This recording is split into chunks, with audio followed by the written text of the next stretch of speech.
Discourse of history के एक नए प्रोग्राम के साथ आपकी खिदमत में हाजिर हैं और हस्ब मामूल जर्मनी से हमें असलम सैयद साहब ने ज्वाइन किया है। सर, हम आपको खुशामदीद कहते हैं। दोस्तों, आज ये अनाउंस करना चाहता हूँ मैं कि आज इस प्रोग्राम को चलते हुए पूरा 1 साल हो गया। हमने इस प्रोग्राम का पहला सेशन जो है वो 4 जून 2021 को किया था। तो आज हमारा पूरा 1 साल कंप्लीट हो गया। तो इस हिसाब से इस प्रोग्राम की एनिवर्सरी भी है और 49वां प्रोग्राम चूंकि ये है, तो मैं आपको बताता चलूँ, यूरोपियन हिस्ट्री के हम जिस फेज़ में चल रहे थे वो हमने ग्रीक पीरियड से शुरू करते हुए उस रोमन पीरियड और रेनेसां और एनलाइटनमेंट और फ्रेंच रेवोल्यूशन और क्या है कि ये सारी मूवमेंट्स को कवर करते हुए आज हम जिस टॉपिक की तरफ जा रहे हैं वो इंतहाई अहम टॉपिक है। लास्ट टाइम हमने फाइनल किया था, सर ने जिक्र किया था मिशेल फुको का, तो उससे जिक्र चल निकला फ्रांसिस फुकुयामा का, जिसने रशियन यूएसएसआर की डिसइंटीग्रेशन पे एक किताब लिखी थी, एंड ऑफ हिस्ट्री, जो उस वक्त की एक ऐसा थीसिस था जिसने पूरी दुनिया को चौंका के रख दिया। इसमें बड़ी क्रिटिक हुई कि क्या ये वाकई एंड ऑफ हिस्ट्री है, क्या फ्रांसिस फुकुयामा का ये जो आइडिया, ये जो थीसिस है कि end of history and the last man, और कि यहाँ पे with the disintegration of USSR दुनिया में सिस्टम चलेगा और वो लिबरल डेमोक्रेसी का सिस्टम है। तो उस पे हमने सर को ये दरख्वास्त की कि सर, अगर हम एक एक्सक्लूसिव सेशन इस पे कर लेते हैं एंड ऑफ हिस्ट्री पे तो कैसा रहेगा। सर ने हमारी इस दरख्वास्त को कबूल किया और आज हमारा सेशन एंड ऑफ हिस्ट्री पे है। सर, ये एक ऐसी किताब थी जिसने उस वक्त तो दुनिया को चौंका के रख दिया। 1992 में ये किताब आई सर, और एक 1993 में हम क्वाइड-इ-आज़म यूनिवर्सिटी में पढ़ रहे थे। उस वक्त आपके साथ भी ये मुकालमा रहता था और उस वक्त हमने इस किताब का पहली दफ़ा सुना। फिर ये कि उस किताब को देखा, पढ़ा, समझा ये क्या, और उस पर बड़ी क्रिटिक भी सुनी। आज मैं चाहूँगा सर, ज़रा हमारे क़ारीन और सामीन और हमारे पार्टिसिपेंट्स को आप ज़रा इस किताब के बारे में और इस किताब की तरह की जो सारे थीसिस आते रहे वक्तन फ़वक्तन, ये क्या है sir. Over to you sir, Aslam Syed साहब। जी, डॉक्टर साहब, आपने बिल्कुल सही कहा कि उस वक्त ये एक तरह की I wouldn't say that it was considered a very good book academically, but it was sensational. मेरी आदत है, मैं किसी किताब को देखने से पहले मुसन्निफ को देखता हूँ कि वो कौन था और किन हालात में उसने ये किताब लिखी। फ्रांसिस फुकुयामा जापानियों नस्ल है, इसके पेरेंट्स आए थे अमेरिका में, और बड़ी जो इसकी खसूसियात हैं, ये सैमुअल हंटिंगटन का स्टूडेंट था। अच्छा, आपको याद है हंटिंगटन? जी सर, बिल्कुल। क्लैश ऑफ सिविलाइजेशंस वाला, जी सर। और इसका पीएचडी थीसिस जो था वो इस टॉपिक पे था कि सोवियत यूनियन इंटरवीन कर सकता है इन द मिडिल ईस्ट। ये था इसका, और इसने ये कोई प्रेडिक्ट नहीं किया था कि सोवियत यूनियन विल डिसइंटीग्रेट। वो तो बर्लिन वॉल के बाद इसने ये किताब लिखी 92 में, जैसे आपने कहा कि end of history and the last man. जी सर। इसकी थोड़ी सी मैं आपको और बैकग्राउंड बताना चाहता हूँ। ये उस वक्त एकेडमिकली इसको किसी ने इस लायक नहीं समझा कि किसी यूनिवर्सिटी में इसको जॉब मिला जाए, तो कैलिफोर्निया की एक रैंड कॉरपोरेशन है, वो इसने ज्वाइन किया। अब रैंड कॉरपोरेशन क्या है? ये एक जहाज जो बनाती है डगलस कंपनी, उसने ये कायम की थी। आइडिया ये था कि हम लोग आपको ना सिर्फ मिलिट्री स्ट्रेटेजी के मुतालिक बताएंगे, एडवाइस करेंगे, बल्कि ये एयर फोर्स भी सप्लाई करती थी ये कंपनी। तो उसके पैसे से ये कंपनी बनी, which was essentially what we call a belligerent organization, कि अमेरिका की जो अफवाज हैं, जिसमें एयर फोर्स है, आर्मी है, नेवी है, उनको बताया जाए कि कौन कौन से इलाके जो हैं और उनमें आप किस तरह की स्ट्रेटजी इस्तेमाल करके जो है कोई जंग शुरू कर सकते हैं या निपट सकते हैं अगर कोई ऑलरेडी जंग हो रही है तो। वो इसने ज्वाइन की, काफी देर तक उसमें रहा और छोटे मोटे जॉब करता रहा। फिर इसने 1998 में एक ऑर्गेनाइजेशन थी, न्यू अमेरिकन सेंचुरी प्रोजेक्ट, आपने सुना होगा ये नाम। जी सर। इसमें ज़ल्मे खलीलजाद भी था और ये बड़े बड़े जितने आपको जॉर्ज बुश के नजर आएंगे एडवाइजर और वॉर मॉन्गर्स जिनको कहते हैं, वो सब इसमें शामिल थे। इस पे बड़ा काम अब तो हुआ है, लोगों ने, इन्होंने एक खत लिखा पहले क्लिंटन को कि तुम क्यों नहीं हमला करते अफगानिस्तान पे, इराक पे, उसमें इसके दस्तखत भी शामिल थे, फुकुयामा। तो ही joined that rank of aggressors. ये इसकी बैकग्राउंड बताना इसलिए जरूरी है कि एकेडमिकली तो इतना साउंड नहीं है, लेकिन पॉलिटिकली इसने काफी ये आगे आगे रहा, but as a second fiddle, not as a very important person, क्योंकि अमेरिकी ऐसे मामलों में किसी एशियन को ट्रस्ट नहीं करते। But this book was used by them, by the state department, as saying कि फाइनली हम लोग जो हैं वो कामयाब हो गए हैं और एंड ऑफ हिस्ट्री हो गया है। अच्छा, एंड ऑफ हिस्ट्री क्या है, इसका मतलब क्या है, और लास्ट मैन का क्या मतलब है इसको समझने से पहले आपको एक जर्मन फिलोसोफर, जो मेरे ख्याल में 19वीं सदी का, बल्कि आज तक सबसे इन्फ्लुएंशियल फिलोसोफर गुजरा है, हेगल। जी बिल्कुल ठीक सर। अच्छा, हेगल का नजरिया तारीख अगर आप समझेंगे जी सर, तो कई चीजें हमने उससे मंसूब की हैं जो उसने कहीं नहीं लिखी। मसलन ये उसका फेमस जो है ये thesis, antithesis, synthesis, he never used these terms। वो ये कहता है कि इंसान के जो दिमाग में एक ख्याल आता है, आइडिया, जी सर, आइडिया जो होता है वो मटेरियलाइज होने के लिए अपना अपोजिट पैदा करता है, वही उसकी पहचान होती है। मसलन रोशनी, मैं मिसालें आपको देना चाहता हूं ताकि हमारे व्यूअर्स समझ जाए। जी सर। अगर अंधेरा ना हो तो आपको रोशनी समझ नहीं आ सकती। ठीक हुआ, ठीक है ना? ठीक। क्योंकि रोशनी फिर बेमानी, इररिलेवेंट हो जाएगी जब तक अंधेरा, जब तक उसका कंट्रास्ट नहीं होगा। जी सर। ये आप आइडियाज की दुनिया में एक्सप्लोर कर लें, जहां तक जाना चाहते हैं आप, ऑनेस्टी, ब्यूटी, फेथफुलनेस, जिसको मर्जी ले आए, it will be known and understood because of its opponent। मैं तो यहां तक जुर्रत कर लेता हूं ये कहने की, रहमान ने भी सोचा कि उसको कोई नहीं पहचानेगा जब तक शैतान ना हो इस दुनिया में। बिल्कुल सही। तो रहमान ने भी अपना अपोजिट, ये बड़ी पुराना फलसफा है ईरानियों का, ब्यूटीफुल, कि एक अच्छाई का खुदा है और एक बुराई का खुदा है। तो ये जो अपोजिट का फलसफा था, ये अपोजिट फिर दोनों आपस में जब टकराते हैं तो एक नया आइडिया आता है। And this goes on and on, on and on. और हिस्ट्री क्या है? History is manifestation of this synthesis. History जो है, इसलिए उसकी ये बड़ी फेमस एक स्टेटमेंट थी हेगल की कि real is rational and rational is real. Beautiful. यानी हिस्ट्री जो है, it is governed by rationality. जी sir. Reason is the prime cause of history. Sir, इंसानी, human reason, keep this in mind. और human reason collective reason बन जाती है when a nation acts, or when a nation relies on a leader। बिल्कुल ठीक।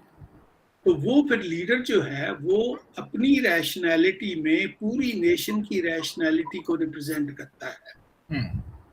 जैसे उसकी famous है ये स्टेटमेंट अबाउट नेपोलियन बोनापार्ट ये यीना एक छोटा सा शहर है जर्मनी के साउथ में सर। वहाँ एक बैटल भी हुई in which Napoleon defeated the Prussian army.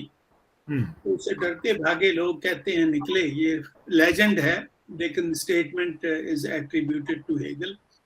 When he was running in the street, running का लफ्ज तो ऐसे ही इस्तेमाल करते हैं, going in the street along with his books and other things, he saw Napoleon leading his armed forces. So he is reported to have said that I saw world spirit on horseback. वो world spirit का लफ्ज जो है वो German में वो भी आपको इसी सेंस में इस्तेमाल होता है, बेसिक एसेंस, रीजन, रैशनैलिटी के सेंस में। Right sir.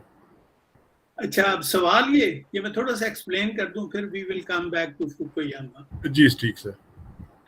अब यहाँ पे सवाल एक जनरल उठता है सवाल कि वो काम जो अपेरेंटली इररेशनल होते हैं सर, जिनको हम ग्रेट स्टुपिडिटीज ऑफ हिस्ट्री कहते हैं सर, क्या वो भी रैशनल होते हैं? अगर वो रैशनल होते हैं तो रीजन के किस खाते में जाते हैं? How do you distinguish these two? अच्छा, उस पे उसने एक कॉन्सेप्ट हेगल ने ही बनाया जो कि लोगों ने कहा कि ये सेंस नहीं बनती इससे, but still that he called cunning of reason. Cunning of reason, हाँ, right.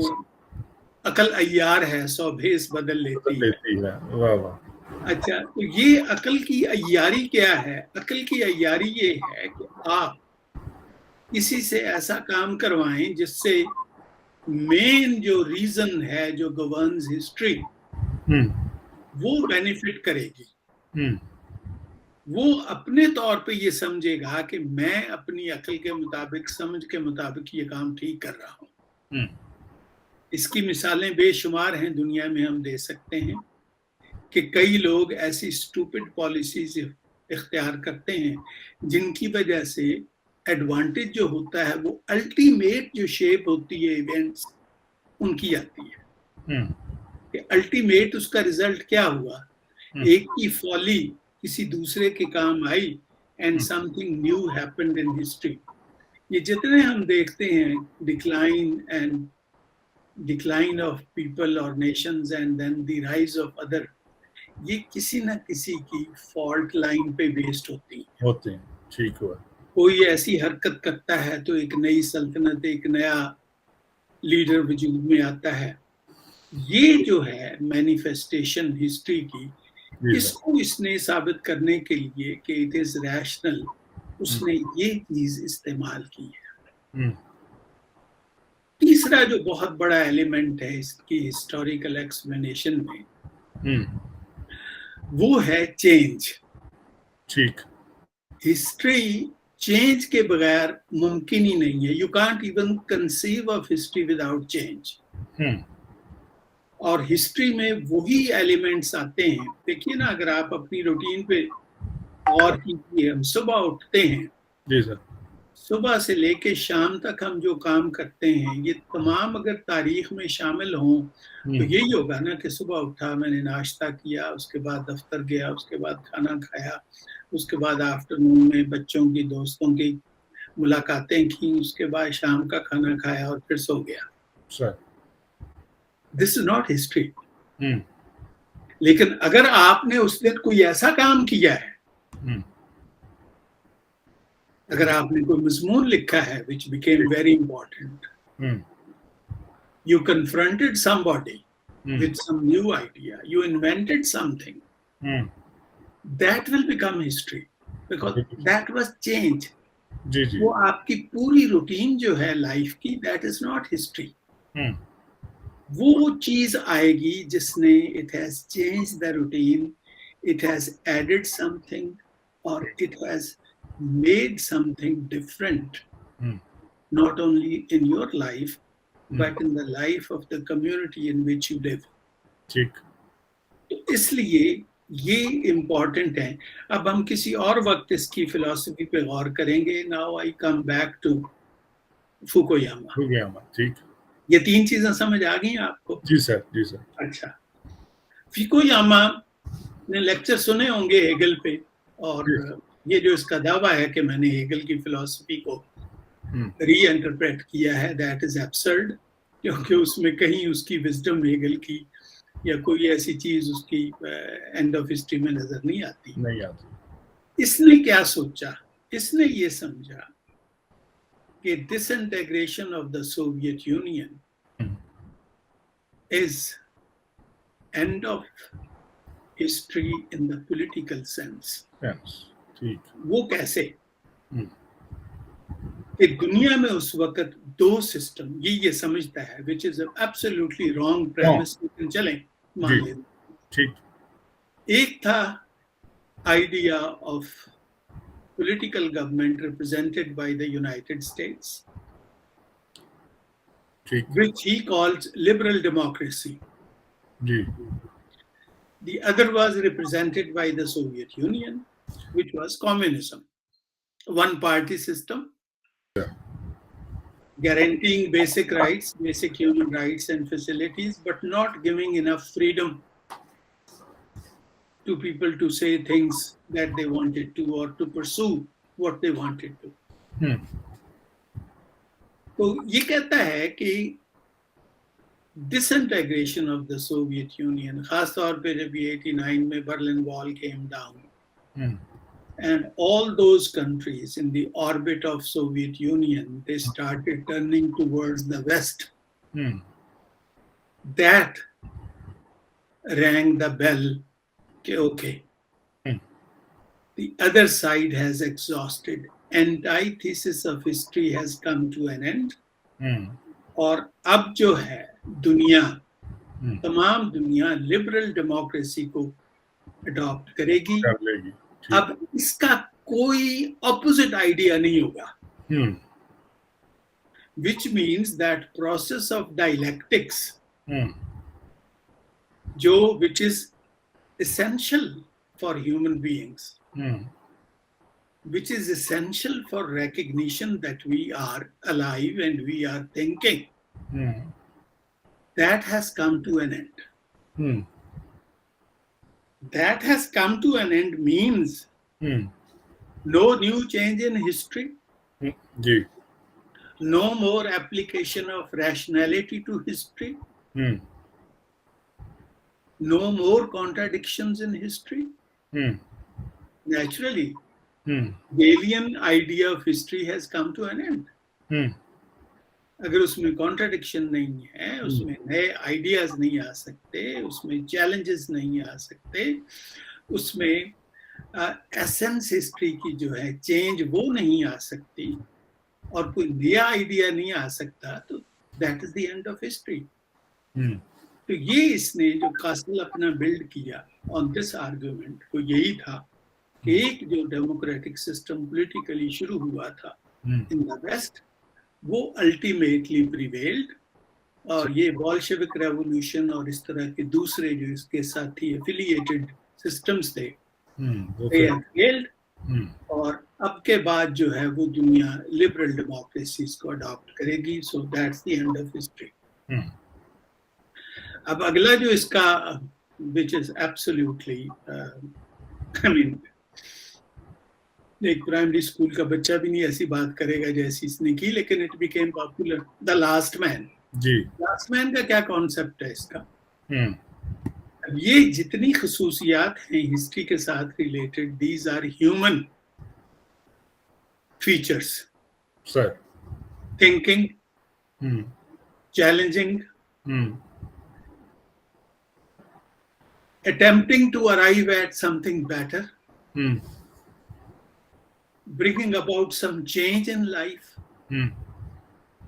These are essential features of a thinking person. और एनिमल वर्ल्ड और ह्यूमन वर्ल्ड को जो डिस्टिंग्विश करती है चीज, it is this the idea of change. बिल्कुल ठीक। द आइडिया ऑफ डायलेक्टिक्स, ठीक।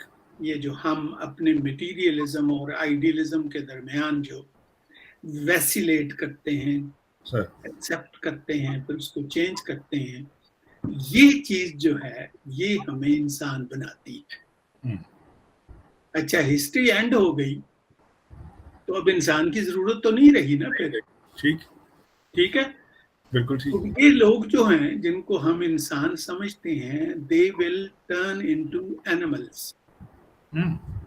जी ये फरमाते हैं कि लास्ट मैन बस वही था जिसने घंटी बजा दी कि be all right humans, your function has come to an end, from now onwards you will eat, sleep, be happy, no more further efforts to change, no more thinking about how to improve. The final improvement and everything else that was associated with it has been accomplished, has been achieved. तो ये जिस दौर में हम गुजर रहे हैं, ये दौर है लास्ट ह्यूमन बीइंग्स का। उसके बाद we will become vegetables or animals or something like that. बिल्कुल ठीक। This is how he ends his book. अच्छा उस वक्त वेस्ट बड़ा खुश था, कमाल की बात होगी है, मतलब हम तो मैथी की तरह दुनिया पे डिसेंड हो गए। We are the people who salvaged humanity. हमने इंसान को एक बड़े बुरे सियासी निजाम से जान छुड़ाई इंसान की, तो हमें ये फख्र करना चाहिए अपनी इस अचीवमेंट पे, और दुनिया को हमारा एहसान तस्लीम करना चाहिए। In other words, wrapped, this was a gift that was wrapped. और रैपर क्या था? रैपर था to accept the ascendancy of the United States, to accept the superiority of Western society, of that society which proclaimed, I won't say which practiced, they proclaimed liberal democracies, hum open market, liberal democracies, all those things that are associated with capitalism. They are the last gifts of this race called Homo sapiens. ठीक, ये आखिरी gift है इनका, इसके बाद और कोई नहीं आएगा आपको कोई नया गिफ्ट देने के लिए। बिल्कुल सही। अच्छा, अब नीडलेस टू से कि this was a ridiculous idea, क्योंकि इंसान में थिंकिंग कभी खत्म नहीं होगी, चैलेंजेस कभी खत्म नहीं होंगे, रिस्पॉन्स कभी खत्म नहीं होंगे। People will keep thinking, dialectics will continue, or as long as humans live, this will continue. तो this not only negates all scientific theories, क्योंकि अगर हम even evolution की theory में believe करें, सर, डार्विन की theory में, तो it goes against that also. तो ये तो फिर एक retarded evolution हो गया ना, कि अच्छा इंसान जानवरों से इम्प्रूव करके इंसान बना, now it's going back to its origins. ठीक हो गया। तो मुझे नहीं समझ आई इसकी किताब, सिवाय इसके कि it was a political message to the world. Right. Rather, it was a manifesto of the capitalist world. Sure. Okay, now this is how we are going to iron out whatever remains in the world. जी sir. तो इनको आप मिला दें फिर दो तीन चीजों के साथ, बर्नार्ड लुइस की थ्योरी मिला दें, इसमें आप हंटिंगटन की मिला दें, इसमें ये फुकुयामा को वैनगार्ड में रख दें, तो फिर 9/11 के बाद जो कुछ आपने देखा दुनिया में, और अभी तक आप देख रहे हैं बिटवीन यूक्रेन एंड रशिया, और जो आप देख रहे हैं पाकिस्तान में, और between China and the United States, जी सर, ये आपको नजर आएगा to some extent to falsify this idea. बिल्कुल सही। ये कितना झूठ था, प्रोपेगेंडा था। It was never a book of any learning or any academic value. It was a cheap way of using some of the well-known terminologies in human history and philosophy. Sure. which he used for purely, these purposes of extending the onslaught of colonial ascendancy on the world, nothing else. बिल्कुल सही। तो ये है, अगर और कोई, अगर आपने इसका कोई एस्पेक्ट मुझसे पूछना है तो। जी सर, जी सर। आपने सर बड़ी खूबसूरत एक बात की कि हिस्ट्री तभी कंसिडर होगी जब उसमें कोई ब्रेक थ्रू आता है, जब उसमें कोई चेंज आता है। रूटीन मैटर आपकी लाइफ का वो हिस्ट्री नहीं बनेगी। फुकुयामा इसे ऐसे देखता है कि वो कहता है कि नीत्शे का ये कहना था कि जी फ्रेंच रेवोल्यूशन के बाद चूंकि यूरोपियन हिस्ट्री में कोई तब्दीली नहीं आई, तो ही corresponds this concept of last man to Nietzsche कि जी चूंकि उसने कह दिया था कि कोई चेंज नहीं है, और अब मैं ये बता रहा हूँ कि ये अब जो पैराडाइम सेट हो रहा है, now it is end of the evolution of ideas. अब finality of idea will lie with liberal democracy and capitalism, जैसे आपने कहा। तो इसके बारे में सर आपका क्या ख्याल है कि नीत्शे के आइडिया से इसने ये आइडिया, मतलब एक तो वो हेगल और मार्क्स का जो आइडिया था डायलेक्टिक्स का, उस पे इसकी क्रिटिक थी, और फिर ये कहता है कि जी मेरे the idea of last man basically corresponds to Nietzsche. इसके बारे में क्या ख्याल है सर? नहीं, नीत्शे का लास्ट मैन उस सेंस में है कि many people think that he was the last philosopher. Yes sir. But I would say that if we look at philosophy as a consistent or as a structural system of thought, so in that category Nietzsche doesn't fit. Nietzsche was basically a demolisher of great narrative, नहीं जिसको हम कहते हैं, जी sir, these grand narratives of history. Nietzsche put an end to that. उसने कहा कि ठीक है, बड़ी ये, क्योंकि हम लोग सब, खा वो रिलीजियसली कन्विंस्ड हों या अदरवाइज रैशनली बिलीव करते हों, जो कि इस ह्यूमन बीइंग को समझते हैं कि इसकी सोच और इसके ख्यालात कभी गलत नहीं हो सकते, और हम सब एक अनजाने, जो हमें नहीं मालूम, मकसद की तरफ बढ़ रहे हैं। There is a final destination in history. That's what we believe. Sir. वो कार्ल मार्क्स भी उसमें बिलीव करता था, हेगल भी उसमें बिलीव करता था। जी सर। शोपेनहावर नहीं बिलीव करता था, और ये चूंकि नीत्शे ज्यादा उससे इम्प्रेस था, इसलिए नीत्शे ने कहा कि ऐसी कोई चीज नहीं है। लेकिन अमेजिंग बात ये है कि नीत्शे का जो सुपरमैन है, जी सर, वो क्या है? वो लास्ट मैन है या नीत्शे खुद लास्ट मैन है? Beautiful sir. ठीक, अगर तो नीत्शे खुद लास्ट मैन है तो वो फिर अपने आप को सुपरमैन समझता है। ठीक है। लेकिन सुपरमैन का तो काम वो है कि जो आम इंसान काम नहीं कर सकते सर, वो करता है। और जिसको बाद में बड़े डिफरेंट लैंग्वेजेस में मैक्स वेबर ने करिज्मेटिक लीडरशिप बताई कि समझ नहीं आती कि ये बंदा क्यों आ गया, बरसरे इक़्तिदार क्यों पावर में आ गया, लेकिन उसमें कोई ऐसी खसूसियात थी different than the others that he emerged as the leader.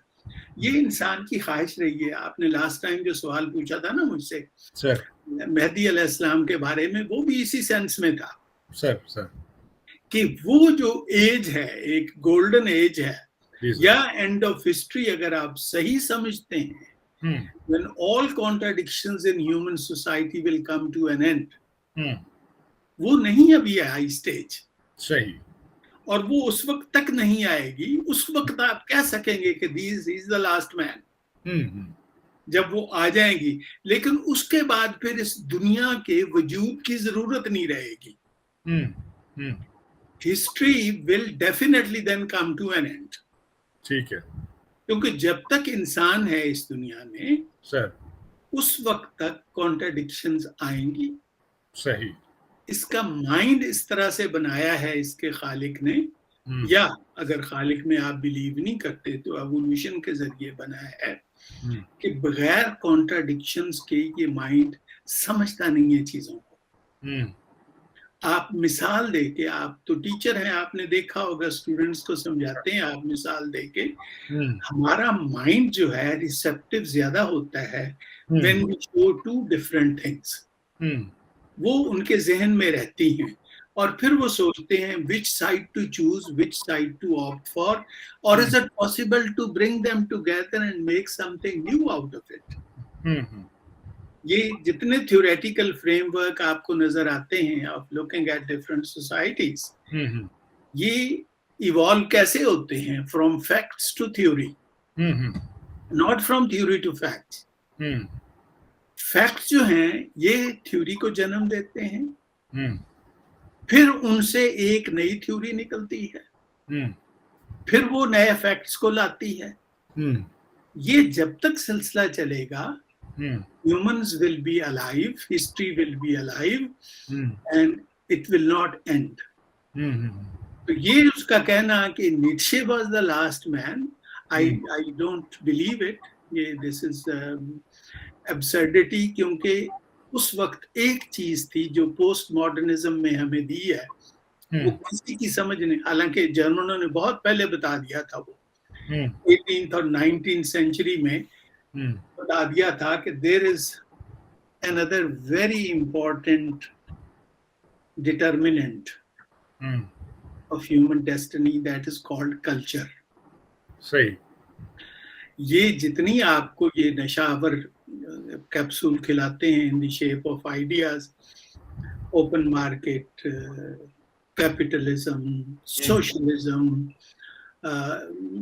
Liberalism, जितने ये आपको कैप्सूल्स देते हैं, they were all shaped by certain cultural paradigms.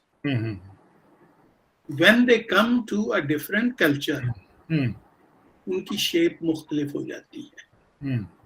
This nobody realized in the time of great narratives, या even in the time of this ringing the bell that ho ho ho, we have won, we have been victorious.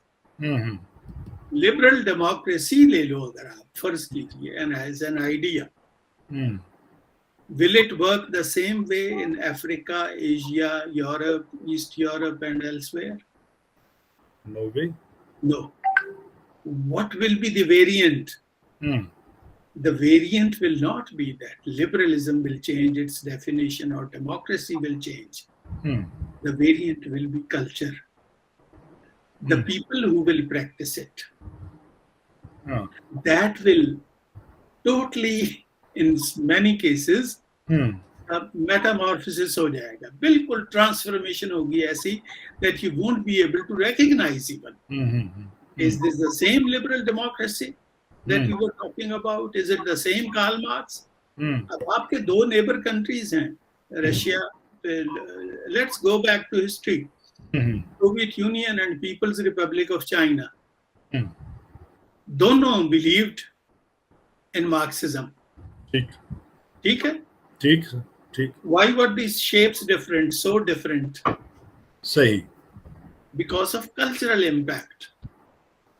एक peasant culture था, दूसरा भी peasant culture था, लेकिन दूसरा peasant culture था infused with the ideas of Confucius. Whereas there was no such thing in Soviet Union. Confucius becomes more victorious in China than Karl Marx. Sir. अच्छा, वहां पे Soviet Union में Karl Marx was defeated. Even Lenin was defeated. Stalinism becomes more important and more forthcoming than anything else. ये है cultural impact. एक बंदा जो Germany में पैदा हुआ, थोड़ी देर फ्रांस में रहा, finally sought refuge in England. Karl Marx never visited any Asian or African country. सही. Never had access to the original literature of these cultures and these societies. उसकी सारी तालीम, सारी writings were based on what he knew in these, आप maximum कह लें, he knew 3 languages. सही. He knew English, he knew French, he knew German. Other than that, he didn't know anything. और उसका एक खत है अपने एक दोस्त के नाम, when he came to know कि मेरी जो कैपिटल है और communist manifesto, it's being translated by Russians. तो उसमें वो कहता है कि ओ खुदाया, ये क्या हो गया, ये तातारी हैं, इनके अगर तुम थोड़े से जिस्म के ऊपर से निकलो तो नीचे से पेजेंट निकलेगा. ये this is not for peasants, this is for intellectuals, this is for industrialized societies के लिए जो मेरी ये theories हैं, इनके लिए नहीं है. तो इसलिए अगर उस वक्त फुकुयामा और इसके दूसरे साथी या दोस्त ये सोच लेते कि ये जो लिबरल डेमोक्रेसी आप कह रहे हैं, this is the product of industrial complex, Britain को शामिल कर लें, यूरोप को कर लें, अमेरिका बेसिकली एसेंशियली, और कैपिटलिज्म वहीं पे पैदा हुआ है. और अगर आप इसकी रूट्स में जाना चाहते हैं, sir, which is also dangerous, sir, far fetched, Max Weber की जो है Protestant ethics and the rise of capitalism, अगर उसको भी देखना चाहें आप, तो फिर ये प्रोटेस्टेंट रिलीजन में भी मुमकिन नहीं कि हर प्रोटेस्टेंट कंट्री में कैपिटलिज्म हो. जब वो नहीं हो सकता, सर, तो हाउ इज इट पॉसिबल कि liberal democracy will become the system of government all over the world in the same way? ठीक हुआ. तो ये I hope I have rather it was a long excellent. इसमें sir मैं एक चीज और आपसे सीखना चाहूंगा जी. इससे ये बड़ा खूबसूरत हुआ सर कि आपने इसे सैमुअल पी हंटिंगटन का स्टूडेंट बताते हुए ये बताया. क्रैश ऑफ सिविलाइजेशन के एस्पेक्ट पे मैं सर बाद में आता हूँ. उससे पहले मैं ये जानना चाहता हूँ, जैसे आपने बड़ा खूबसूरती से कहा कि ये and of history and the last man कह रहा था कि जी ये इंसान वो जानवर में या किसी और चीज में चला जाएगा, जंगें शुरू हो जाएंगी और ये एक्सट्रीमिज्म और टेररिज्म और ये सारा. इसमें सर अगर इसे एक और डायमेंशन से देखा जाए कि पोस्ट ह्यूमन फ्यूचर या trans human future of mankind, और इसमें एक सर जो योल नोआ हरेरी की एक series of book science Sapiens, Deus 21 lessons from the 21st century, और ये क्या सर कहीं यहाँ पे फ्रांसिस फुकुयामा का ये तो नहीं था कि ये ट्रांस ह्यूमन या समथिंग बियॉन्ड ह्यूमन, समथिंग जो वो उसका नीचे का सुपरमैन का कॉन्सेप्ट के मैन जो है वो सुपरमैन हो जाएगा सर, अगर इसे इस डायमेंशन में देखें जरा? मतलब मेरे ज़हन में ऐसे आपकी गुफ्तगू से ये सवाल आया सर. नहीं बिल्कुल बिल्कुल लगता है ऐसे ही है, लेकिन these are all sensational sir ideas. देखिए, बात सुनिए, मैंने हरीरी की देखी है एक दो किताबें, वो भी उसी ट्रांस में है जिस ट्रांस में फुकुयामा था. या जिस ट्रांस में वो, it's actually combination of Fukuyama and Foucault से ज्यादा वो इम्प्रेस्ड है, क्योंकि फूको भी बिलीव करता था कि ये सब तमाशा है, जितने हम दावे करते हैं उनमें से कोई भी सच नहीं है. वी आर इन, ये ट्रांजिट नहीं होते एक पैसेंजर, जी sir, they are going to catch the next plane. Yes yes yes yes. अच्छा, अब ट्रांजिट में आप बैठे हैं, जी सर, तो imagine yourself, what are you thinking at that time, or what are you doing at that time? Wow. Imagine करें उसको. मैं उसकी ये मिसाल मैंने क्यों दी है? ये मिसाल मैंने इसलिए दी है I got it. कि if you are alive and not very much tired, you are looking back at the journey that you have already undertaken. Sir. जा रहे हैं? जी sir. Then you are looking forward to where you are going to. Yes. अच्छा, अगर again, if your mind is fertile, you will be thinking, what is it that I have left? Yeah. Will I miss those, or will I find something better than that? Will I be in a better place where I am going, or will I be in a place that is uncertain? I don't know. I'll have to make my own place there, my own space there. ये period है. Period actually हर period एक तरह से transit का होता है।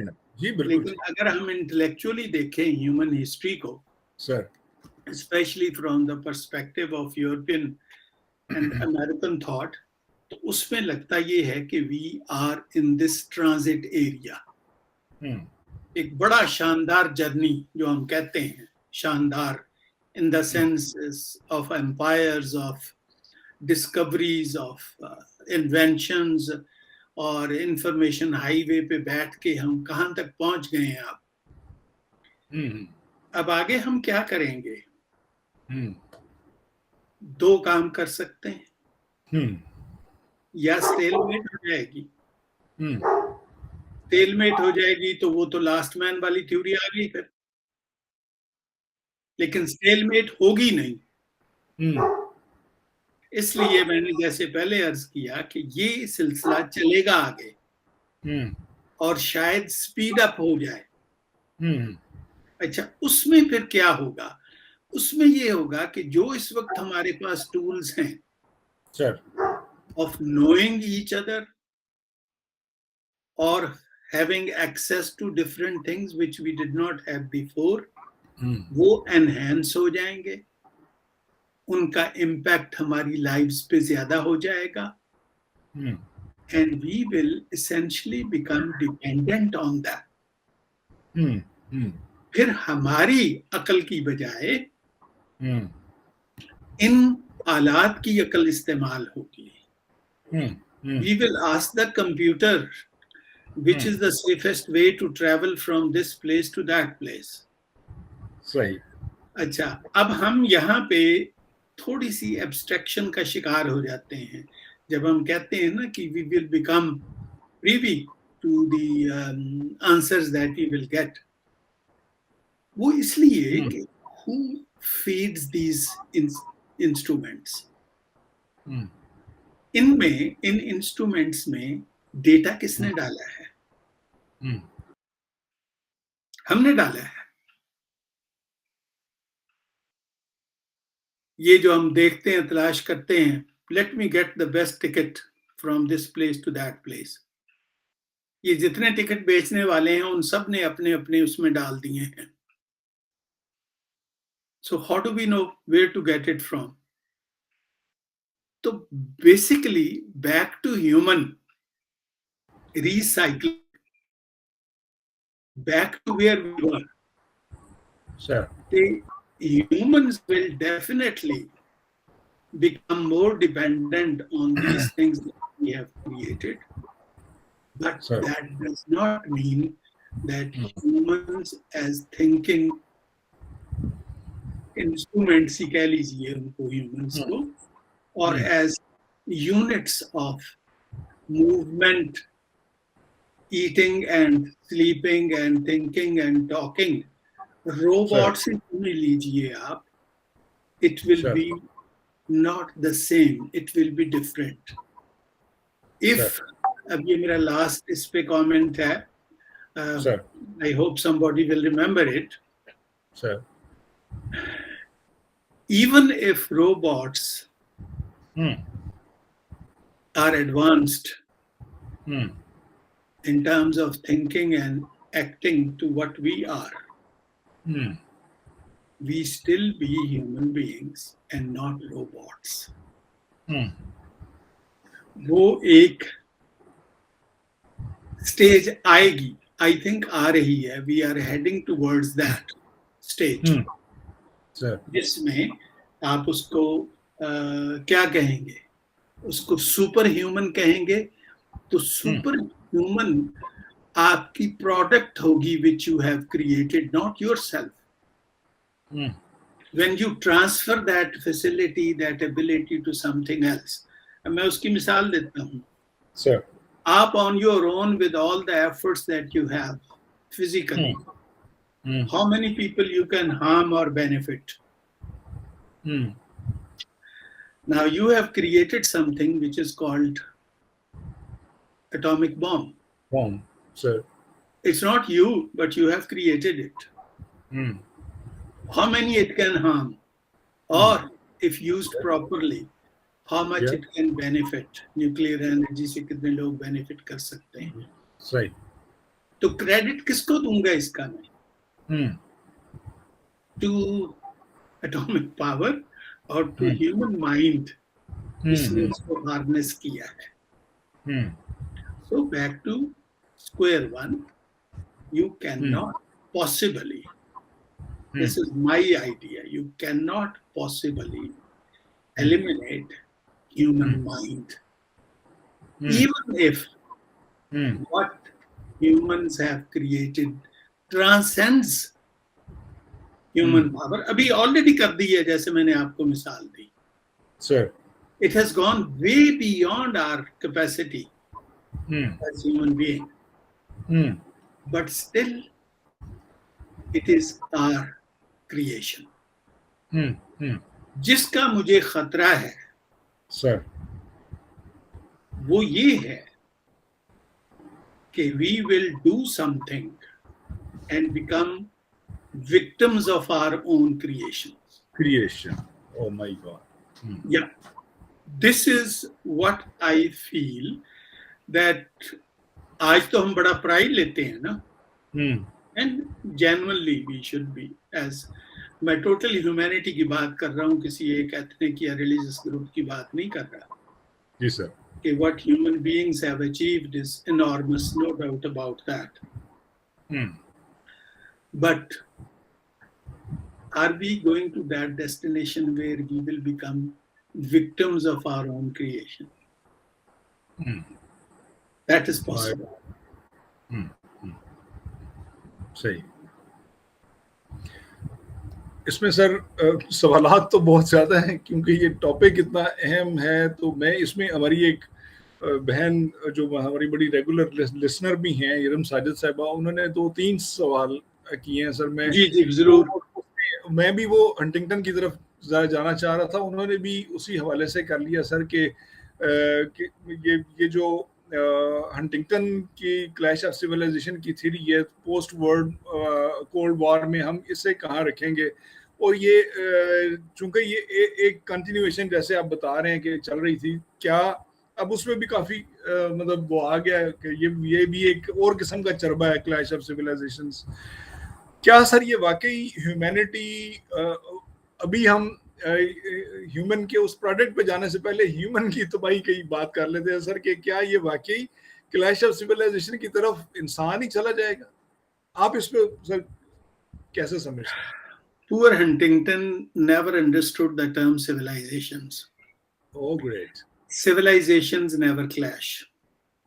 Great. Civilizations are adopted. Civilization transcend human frontiers of ethnicity and even religion. Sir. If you look at world civilization and start identifying those elements, you will see Arabs, Iranians, Indians, Chinese, Russians, almost Greeks, Romans, every human being, every human cultural input you will see in human civilization. Great. This is the beauty of civilization, that then it is embraced by everybody. We don't ask this question, where it started from, who is the engineer, who is the person behind it. We accept it, its beauty, its grandeur. अब the man who built Taj Mahal, एक मिसाल से मैं वाज़े करता हूँ क्योंकि we need examples. Sir. उसका किसी को नाम भी पता हो या ना हो, I don't think many people know कि वो उन्होंने जो उस पे फूल लगे हुए हैं of different पत्थरों के कलर्स के, किसने शेप ये क्या किया. लेकिन दुनिया का कोई आदमी, खा वो यूरोप से जाए, अमेरिका से, लैटिन अमेरिका से, अफ्रीका से जाके, जिस तरह से उसके चेहरे पे तासुरात आते हैं उस बिल्डिंग को देख के, वो नहीं लगता कि वो किसी और की बिल्डिंग है. वो लगता है उसकी कि ये मेरा भी इसमें कुछ हिस्सा है. ना भी हो, when you appreciate it. आप कोई चीज देख के जब अप्रिशिएट करते हैं तो it means your mind has accepted it, वरना आप अप्रिसिएशन नहीं दे सकते. जी सर.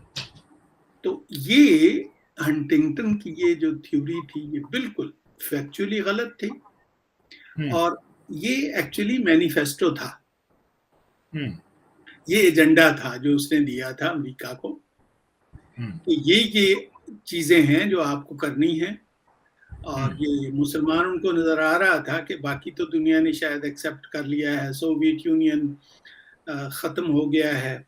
वो मेरे एक मजमून था 1996 में मैंने लिखा था, बल्कि मुझे आपसे कहना है कि किसी को उसको ट्रेस कीजिए, मुस्लिम अखबार के मैगजीन में था वो, हु वांट्स वॉर, इस्लाम और द वेस्ट। ये मैंने 9/11 से 5 साल पहले लिखा था ये। अच्छा, उसमें यही चीज थी मैंने, ठीक, कि दो थे एनिमीज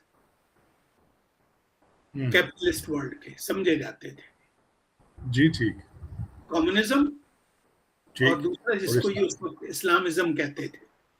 ठीक।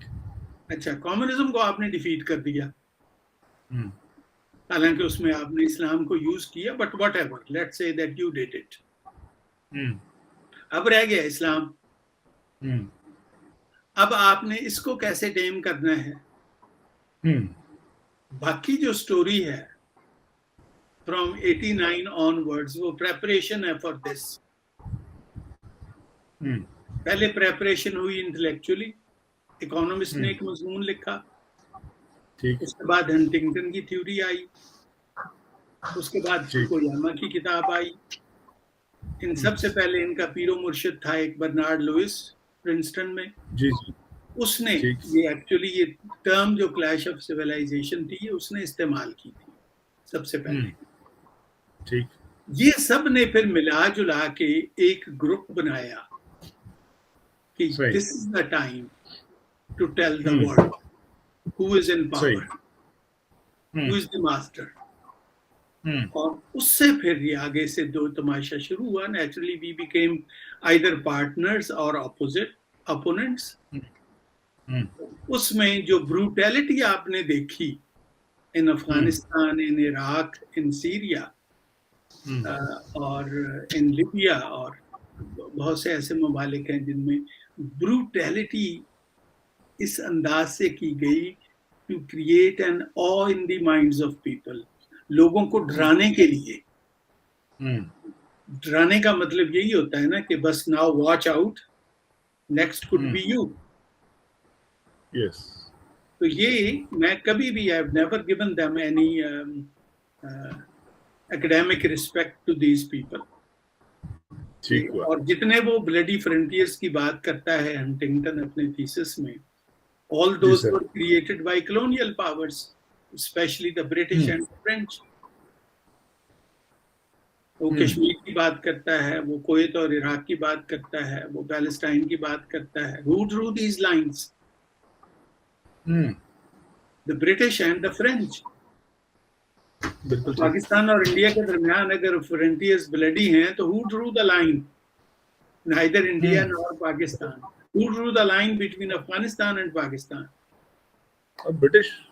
तो फिर, और उसका ये ब्लेम देते हैं मुसलमानों को। जी सर, टाइम तो सर खत्म हो रहा है, लेकिन ये जो सवाल है ना, ये सर फिर निकल जाएगा।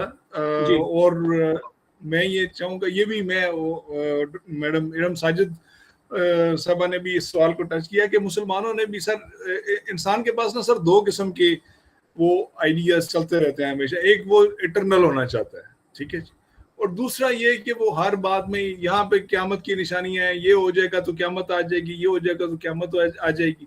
एक कॉन्सेप्ट है सर एंड ऑफ टाइम का। अब एंड ऑफ हिस्ट्री और एंड ऑफ टाइम और मुसलमानों का जो कॉन्सेप्ट है क़यामत का, असर अब इन तीन चीजों को कैसे देखते हैं सर? ये आज के हमारे दोनों तरीकों से देखता हूँ। एक तरीके से ये देखता हूँ कि जब तहे अफलाक इंसान की जरूरत नहीं रहेगी, सर देखिए ना, ये तो आपको भी पता है कि हर चीज अपनी, जब तक उसकी जरूरत ना हो उसका वजूद नहीं अच्छा समझा जाता। जरूरत है जब आपकी किसी चीज को, किसी भी सिस्टम को, किसी भी निजाम को, उस वक्त तक आप उसको इस्तेमाल में रखते हैं, उसका ख्याल रखते हैं। सर अगर ये एक्सीडेंट से आया है सारा कुछ, अब मैं 2-3 थ्योरीज जो हैं about humans and this world उसके बारे में अगर तो ये एक्सीडेंट से हुआ है sir, as many people believe, so then it will end by an accident. Yeah, देखिए ना, वो प्रिपेयर रहिए ना फिर. If accident can bring you forth, yeah. Right. it can eliminate you also. All right, sir.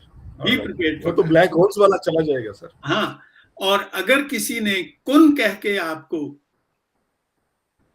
किया है create, तो एक कुन की मार हैं आप और ठीक कि end it, enough. This was not a good experiment. We have failed. Let's accept it and let's get rid of this. लेकिन एक तीसरी चीज है,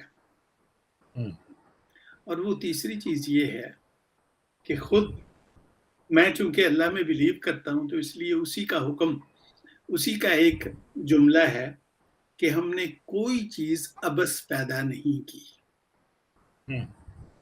Nothing we have created without any reason. वो रीजन जो है ना, वो वही जानता है, उसने हमें नहीं वो बताई रीजन. अगर वो इटर्नल है तो वो रीजन भी इटर्नल है, जिसकी वजह से उसने क्रिएट किया है ये सारा कुछ. तो आप सोचेंगे कि डॉक्टर साहब को क्या हो गया, सडनली हिस्ट्री से, फिलॉसफी से ये किसी और तरफ जा रहे हैं. जी सर, ये सवाल ही और तरफ जाने वाला है सर. लेकिन वो मिस्टिकल एक अप्रोच की तरफ मैं अब जा रहा हूँ. This is also has to do something with history. वो ये है कि अगर वाकई अल्लाह है,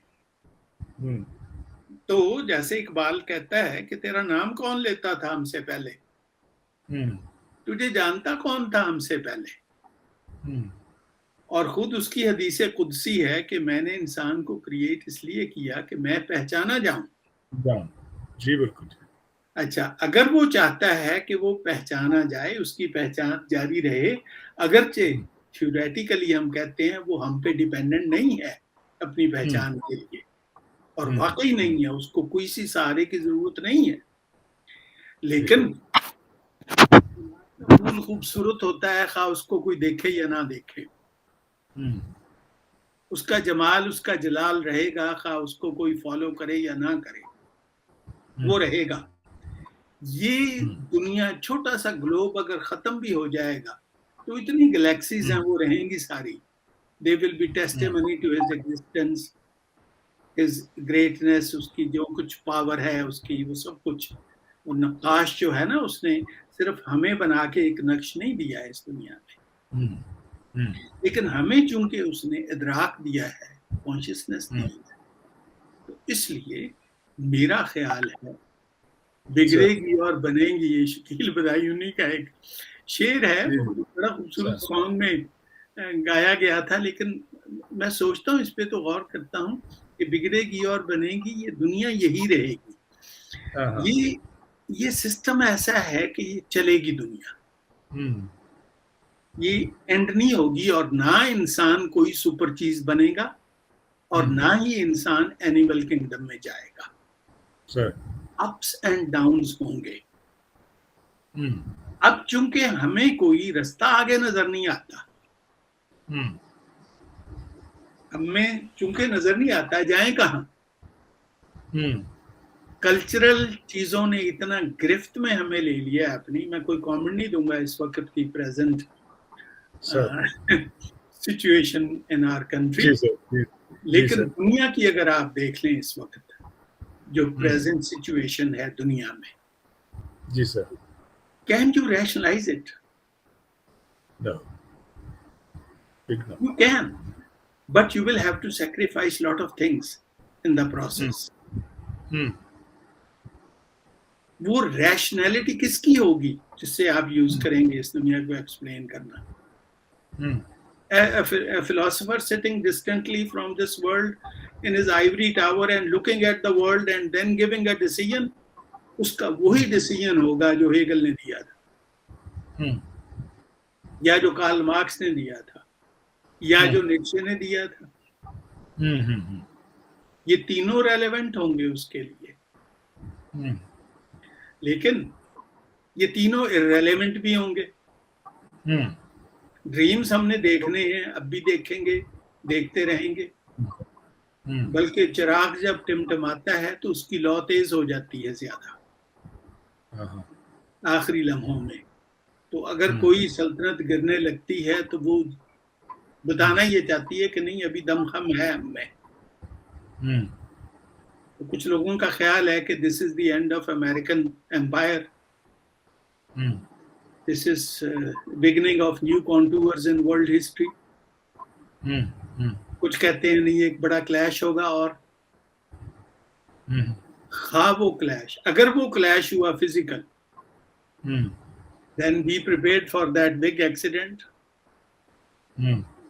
अगर वो क्लैश हुआ जैसे अभी तक हुए हैं क्लैश, तो then we will survive and we will see more developments. तो बिल्कुल सही, बात वही है। ये डिस्कशन ऐसी है कि इस पे आप बहुत बोल सकते हैं, बहुत कुछ कह सकते हैं, लेकिन ये again it depends on the way you feel, the way you link yourself to the world. Yes sir.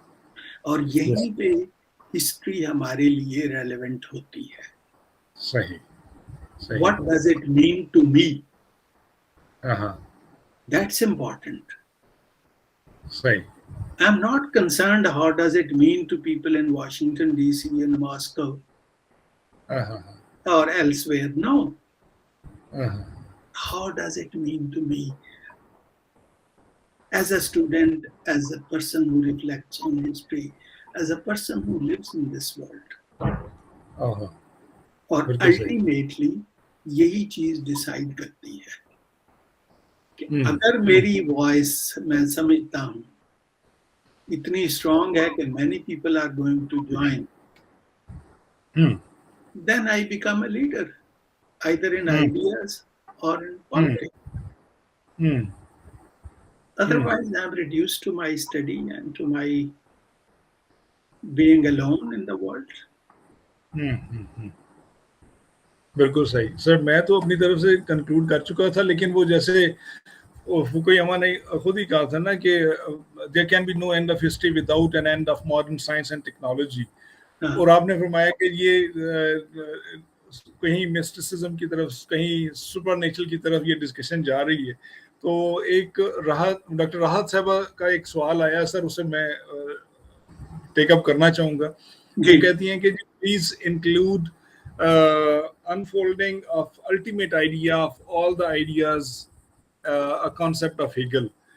वो इसको जरा सर कीजिएगा, ultimate idea of all the ideas of Hegel। हाँ, एक आपको पता है ना, मैंने बताया कि हेगल ने बड़ा इन्फ्लुएंस किया दुनिया को सर। और सब तकरीबन डॉक्टर साहब, डॉक्टर इकबाल ने भी लिखा है कि he is one of the persons जिसके अगर कोई जंगल में फंस जाए तो निकलता नहीं है उसमें से फिर नहीं है। और हेगल के बारे में ये कहा जाता है कि हिज फिलॉसफी इज, अब ये गौर से सुनिएगा ये बात, sir, is autobiography of God. For him history is autobiography of God. हाँ, ये सिडनी हुक ने भी फ्रॉम हेगल टू मार्क्स में एक जगह तस्करा किया है इसका, उसकी जो बड़ी मशहूर किताब है ये। And he was a good philosopher, I knew him when I was a student in New York city, he used to teach at NYU। तो गॉड की ऑटोबायोग्राफी अगर आप इस पे कहेंगे तो this is the ultimate idea. वो फिर आइडिया से शुरू होगी, because then Karl Marx was wrong in saying कि matter leads to idea। इसलिए फिर idea leads to matter। idea कुन कहा, nothing to being। ultimately being will merge into nothing. Oh my God. Sir.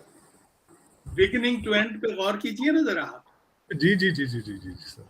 So if this is how it is, then ultimate idea of Hegel is also like we have the idea, because हमारे दीन में भी ये है कि history has a beginning and an end. हमारे ये नहीं है कि it's a cyclical history और ये चलती रहेगी, चलती आई है ना. There is a beginning of history and there is an end of history. End of history को हमने जिस तरह से किया है, glorify, that it will be a nice farewell to the life in this world. अब वो जो तस्वुर है the world hereafter का, जी सर, वो भी एक नई दुनिया का तस्वुर है. बिल्कुल. ये आप ज़हन में रखिए.